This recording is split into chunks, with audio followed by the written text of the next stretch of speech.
Hello everybody, Intuition here. Thank you as always for making time and space for us. Today we would like to talk about the cruel truth about women. Why it is that men hate women, that society hates women, that there is a systemic pattern of keeping our women down. Society would like you to believe that women are equal. Governance would like you to believe that women are equal, even though that is maybe a touchy subject. But society and governance would like you to believe that women are equal, but they are not equal. Women far surpass the capabilities of men in many ways. Not to say that women are more important, but they are certainly a lot more powerful in their capabilities of being able to provide something that men cannot ever give, in the same way that a woman can. Women are divine nurturers. Every woman has the capability to nurture the principality, the mastery in which they represent.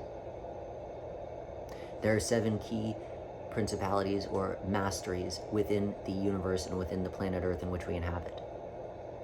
Those masteries are intuition, resilience, life, order, wisdom, intellectualism, evolution. If women were able to move out of their generational trauma, societal trauma, move away from the personality lens and construct that usually governs not just women, but all of us in our daily decision-making and habits, then women would be able to nurture the divine principle or mastery in which they are associated with. And if women were able to nurture the intellectualism, the intuition, the wisdom, the order, the evolution, if women were able to move into that positive as opposed to the negative, then the entire earth would be uplifted, literally, not figuratively. This is not a hypothetical, this is a literal. If women were able to get out of their own way, and if men weren't so quick to get in the way, then this world, literally, truly, would be in a different stratification of evolution. Because women, single-handedly, have the capability to uplift an entire nation. Because when a woman uplifts herself, everyone is uplifted. Because women, again, represent the divine nurturer. And again, if they were able to nurture what it is that they're a master of, representative of the principality that they have come in as, then that will allow an illumination and enlightenment of everybody else that they are in touch with and work with each and every single day. Women's inherent strength is to uplift and nurture. But women don't get to do that if they have so many other barriers and traumas and triggers that they have to work through. That will inherently get in the way of them being able to do not their job, but what it is that they're capable of doing, and what it is that they, on some level, would like to do. To uplift not only themselves, most importantly, but also everyone else around them.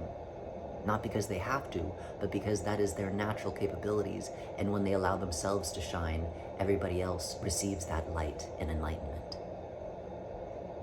So women, single-handedly, are capable of magic.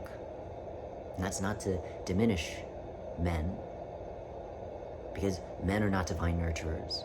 Men can be nurturing, but men are not divine nurturers in that way. Men are the strength. Men are the uplifters. It is the men that are supposed to uplift the woman so that the woman has a farther reach when she illuminates her light and allows everybody else to rise with her. But she cannot do that as easily if the men are lifting up the women and then throwing them as far as they possibly can in the opposite direction of themselves. It is when we work together that we are able to uplift through the man's negative charge, so to speak, and the woman's positive charge, that we're able to move into a whole different dimension of evolutionary process, of understanding of self. So it is important to understand why we are led to believe that women are second-class citizens or are equal to men. And that is because, again, if women single-handedly have the possibility and capability to uplift an entire nation, to uplift everyone in which they touch, every life in which they are a part of, then that's scary. Usually, systems are in place keeping certain stratifications of people down because they are really afraid that if they are able to get in touch with all it is that they are, the changes that would be made on the planet, the system of control that has been placed on these certain people, if that was broken apart, then the world would be in a completely different trajectory and place altogether. Which means that these systems that created that sense of control would no longer have the same control and pull that they do now. So these systems would like to have you believe, women are equal. Or they're just becoming equal now. Before they were just stuck in the kitchen and we liked them there, but now they're equal. No. Women far surpass the capability of what it is that we give them credit for. And again, that is not to diminish what it is men can do. Because, again, the men's job, so to speak, is to aid and assist and uplift, which is important. But women can uplift and enlighten whether a man is lifting them up or not. And that is really maybe the scariest thing, why society, governance, and men as well would like women to believe that they need something outside of themselves, like a man, like society, like governance, to be successful. Because if women knew that they really didn't need anything or anyone, that they had all the capabilities within themselves to illuminate everything and everyone they touch, then men are on some level left behind, not as valued or important. So on some level, there's a fear that if women really knew what it is that they're capable of and what it is that they can do without a man or without anybody else, where would the men go? What will we be doing? Nothing to keep safe anymore.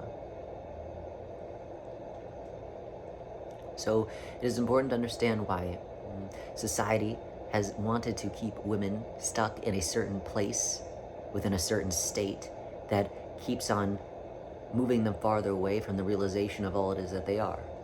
And if they're able to move through some of the traumas, triggers, and social constructs that keep them down in a systematic way, then there really is an unfolding of a complete change within the world. And that is not being gratuitous. That is the truth. If women were able to move through that trauma and open up into all it is that they are, tomorrow, within an hour, this world, this place would be a different space. One united through the nurturance and guidance and divine evolutionary love that only a woman really can emanate within herself, and then therefore project outwards. So, women are very important. Don't believe the hype that they're second-class citizens or that they are equal, because their capabilities far surpass that of equality. They just need a little bit of equity to be able to be moved up into the position that allows them to start touching and reaching everyone else around them. And women can do that with the help of men or without the help of men. So, little food for thought. As always, we're full of gratitude for making time and space for us, and we wish you well, uplifting yourself. Because as you remember who you are, women, you remind us men who we are. And as you can see, we might need some reminding, because everybody gets lost from time to time. Thank you, and well wishes wherever it is that you find yourself.